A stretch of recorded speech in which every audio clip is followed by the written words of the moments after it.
No no no no. Please ఆగండి. మీకు already చెప్పాను కదండి ఇక్కడికి రావద్దని. ఇలా మళ్ళీ మళ్ళీ రావడంలో మీ ఇంటెన్షన్ ఏంటి? సీత గారు మీరంటే నాకు చాలా రెస్పెక్ట్ ఉంది. మిమ్మల్ని కలగూడదని అనుకున్నాను, కానీ ఆ రోజు నుంచి నాకు ఇప్పటిదాకా సరిగ్గా నిద్ర కూడా పట్టట్లేదండి. మీరే గుర్తొస్తున్నారు. See I'm really very sorry.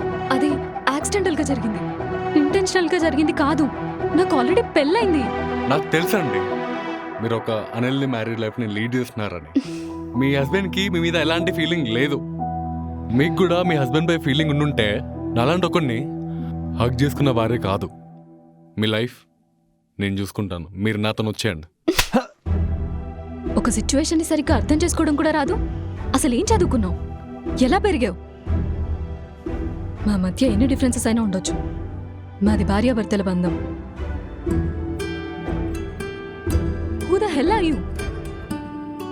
Don't dare to come into my life.